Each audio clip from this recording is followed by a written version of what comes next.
Hello, my name is Samuel Collins III. I'm a certified tourism ambassador here in Galveston. I'm also a local historian and on the board of advisors with the National Trust for Historic Preservation. I'm sitting here in the Juneteenth Legacy Project headquarters, located at 2217 Strand, Suite 101. That's at the southwest corner of 22nd and Strand in Galveston. Many people don't know, but this is where Union soldier Major General Gordon Granger and thousands of Union soldiers came in and set up their headquarters. The southwest corner had a building called the Osterman Building, which is no longer there. After Hurricane Carla, it was hit by a tornado and it had to be torn down. That exposed the side of this building at 2217 Strand. And in 2012, I raised $1,900 to place a Juneteenth marker on the Strand because there was nothing to identify this location.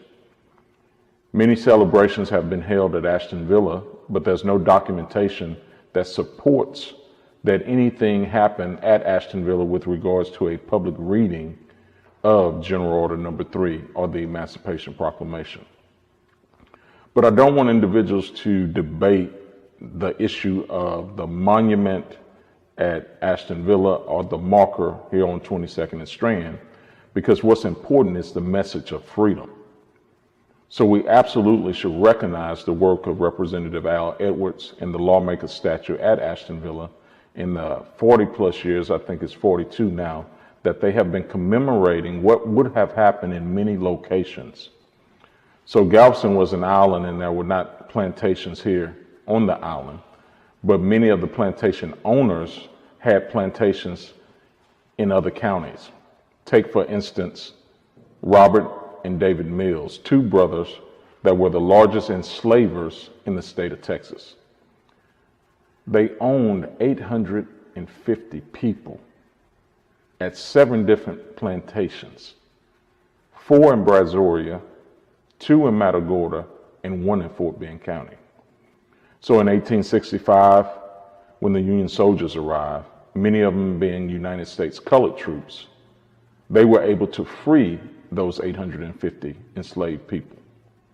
See, Granger was not alone. In Texas, eventually, 75% of the forces that came in were USCT. General Philip Sheridan reports in January of 1866, he had 6,500 white soldiers and 19,768 black soldiers. Newspaper reports in July of 1865 state that Galveston is now occupied by colored troops. So think for a moment, did you ever read that in a history book? Did anybody ever tell us that it was colored troops that came into Galveston? Well, I do have one story. A friend of my grandmother's, Attorney Faye Williams. She's often told me that her grandfather used to tell her the oral history, that it wasn't a piece of paper that freed the enslaved people of Texas, but the men with the guns. And the men with the guns that he was referring to were the United States colored troops. See, in those blue uniforms were black bodies. Now, they were not alone. There were white soldiers and officers with them. But no one talks about these freedom fighters, these true patriots that fought to expand freedom to hundreds of thousands of individuals here in Texas. And prior to getting here, they were the reason that Lee surrendered at Appomattox. See, in one of the history books that I've read, the Union forces were losing. The white soldiers were being defeated. When over the hill came these black soldiers with their cold black faces. And because of their assistance, they were then able to get Lee to surrender. And after Lee surrendered in Appomattox in April, many of the white soldiers had been fighting for years and were able to go home. But the United States colored troops still had some fight in them. And they knew Texas had refused to surrender. See, Texas hadn't lost any Civil War battles because they were so far west, and they were pretty much independent and away from a lot of the other battles. See, Galveston had been under Union control in October of 1862. At least the port was here. But on January 1st, 1863, the Confederacy took back control of the island and therefore delayed the message of freedom coming to Galveston until June 19th, 1865. Now, rumor has it that a messenger got shot on a horse trying to bring the message, but that's not true. One author, DJ Norman Cox, in his book Juneteenth 101, states that he has identified at least 125 newspaper reports about the Emancipation Proclamation from October or September of 1862 all the way through until 1865. Now think about that. He cites date, publication, and where you can find it at least 125 times. So why is it that it wouldn't be enforced? Well, the South didn't recognize Lincoln as their president. See, they had seceded. And no matter what President Lincoln said, they were not going to do it. And Lincoln's Emancipation Proclamation did not free enslaved people in Union-controlled territories. It only applied to states in rebellion, which meant the Confederacy. It was a war act. It was a means to weaken the Confederacy, because as their labor began to run away from the plantations to the Union sides, that weakened the plantation's strength to produce wealth and produce products. Also, at the same time, those men were given the opportunity to become soldiers. See, they had been waiting to fight. They had been waiting for someone to put a gun in their hand, a medal on their chest, and give them a uniform to try to free their family and friends. This idea that nobody wanted to leave slavery or was comfortable in that position is just a false narrative. There were many revolts. There were many times that individuals fought for their freedom, tried to run away. They were not just sitting idly to be rescued. So as an example, one of those individuals was Matthew Gaines. So Gaines had been a runaway slave that had been caught several times because he wanted to be free. And after Juneteenth, he became an elected official, along with people like George T. Ruby, who represented Galveston here, elected in 1869 as a state senator. See, these black legislators knew education was important. And those two, along with others, helped to set up institutions like Prairie View A&M University, but also Texas A&M University. See, when you don't know the rest of the story, you think only certain people contributed to our success. But if it wasn't for those black legislators, Texas A&M wouldn't exist. So I'm not saying that Texas A&M is better than Prairie View, but anyone that received a Texas A&M education also owes it to those black legislators. And see, it was the men with the guns and those black soldiers that brought that message of freedom that led to opportunity for these black legislators. Now, I understand that we had black codes and Jim Crow and the Compromise of 1877, but Juneteenth represented an opportunity for this absolute equality that is mentioned in General Order Number 3. In the second sentence, it says, this involves an absolute equality. And see, these former enslaved individuals thought that that was what they were going to get. But they didn't receive absolute equality. See, the fight for absolute equality still goes on, and the title of the mural is Absolute Equality. And at the bottom, you will see the words absolute equality, because the bottom line is we want absolute equality. Now, that does not mean equal results. We want equal opportunity to become our very best self without hurdles or barriers placed to hold us back or restrict us from our full development. Because as individuals become their very best self, families become better, neighborhoods become better, cities become better, counties become better, states become better, a nation becomes better, and the world can become better. So the goal to absolute equality is still a goal that we fight for. So back to this day in 1865. Gordon Granger has got a lot of credit for General Order Number 3, but he didn't write General Order Number 3, nor did he sign it. See, when Granger came to Texas, he had written and signed General Orders 1 and 2. 1 gave him control of Texas, and 2, he set up his command. And in that command, he had a gentleman, Major Frederick Emory. Emory had been an editor of an abolitionist paper prior to joining the Union forces. And I believe he may be the reason that these words absolute and equality are in General Order Number 3. See, Emory doesn't get enough credit, and neither does the USCT. See, these were the men that fought for the true freedom of you and me. So let's talk about this story and how we got free. When they left Galveston, they spread all throughout the state and counties with the message of freedom. So plantations further inland didn't get the message immediately on the 19th. But over the next few months and years, they would have been spreading and protecting these individuals. Because see, also in General Order Number 3, it didn't fully free the enslaved people. It encouraged them to stay at their current homes and work for wages. See, the relationship changed from enslaver and enslaved to master, and from master to slave to employer-employee. But employees often could not leave unless they had a note from the employer. Sound like a slave pass to me. This story is much more complicated. See, the mural is kind of like icing on the cake, but it's so much beneath the surface that we need to intake. So I rounded a little bit there just to kind of keep you interested.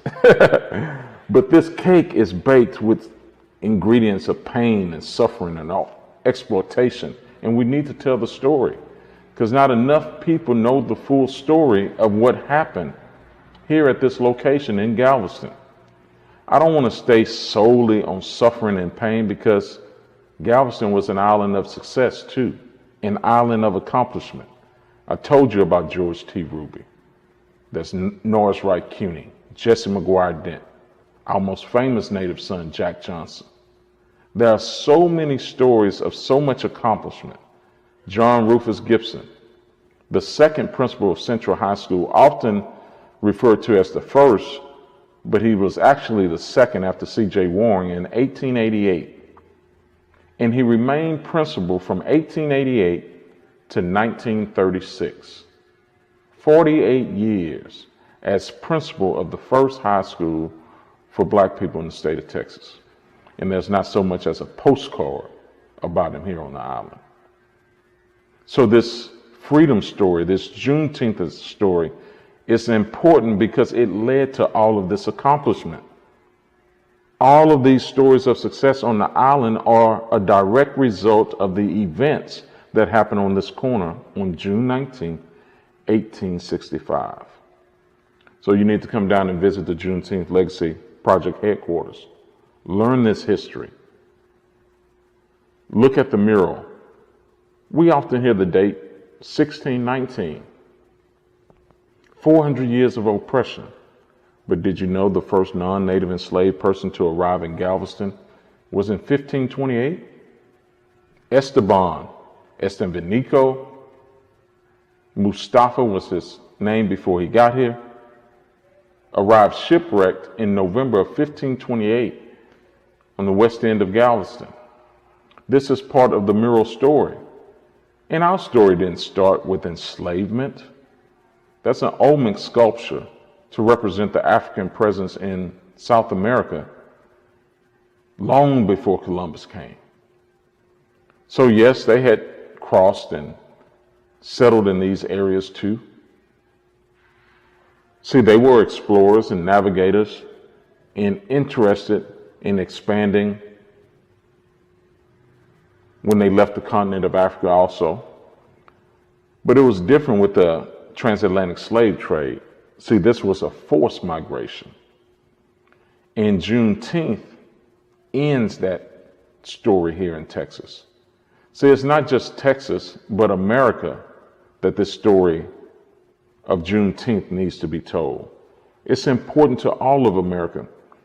There was not 50 states in 1865.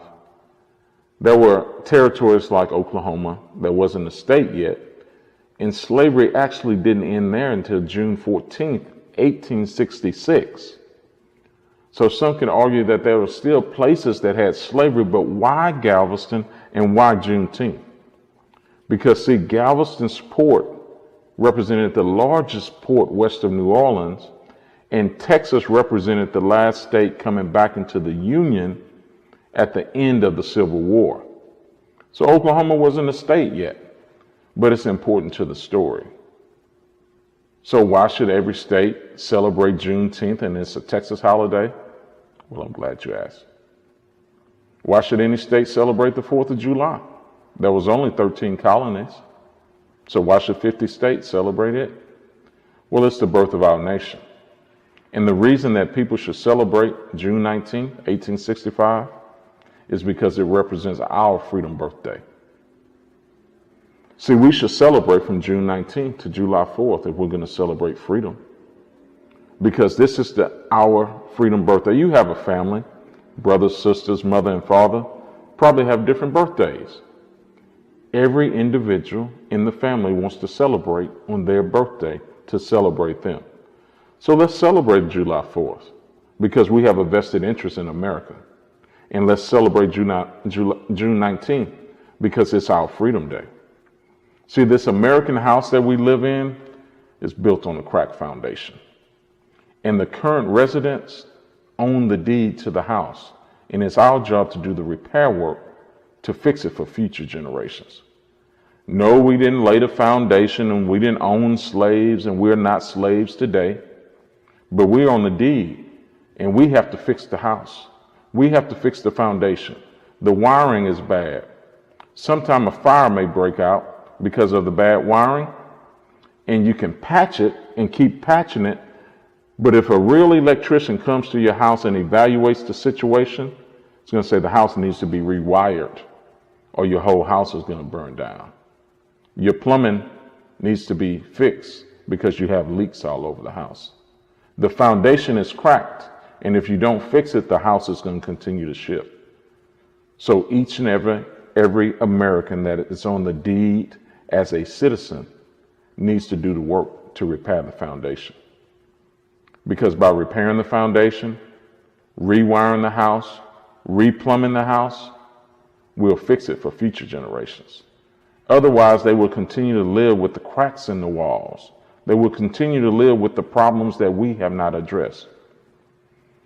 Yes, it's going to cost, but we need to pay.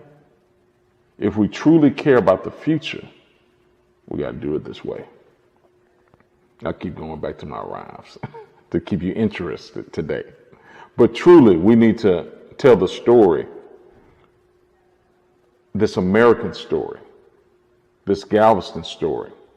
See, some books have come out on Juneteenth by Annette Gordon Reed and Juneteenth, the story behind the celebration. Ed Cotham, Annette Gordon Reed, but you're getting it from Galveston, somebody born on the island. So I know we take pride in being BOIs, born on the island, but I want to invite you that if you were not born here, that you're a BOI too, born off island. So let's stop being divided and let's come together to do this work so nobody in the future will have to be hurt. Let's do the work to repair the foundation of this American house so future generations can live in it without the problems of the past. So I don't want to give it all to you today because I want you to come see me. 2217 Suite 101 in Galveston, Texas, by appointment only right now. Look me up on Facebook, Sam Collins. You can email me at mrslc323@gmail.com. That's mrslc323@gmail.com.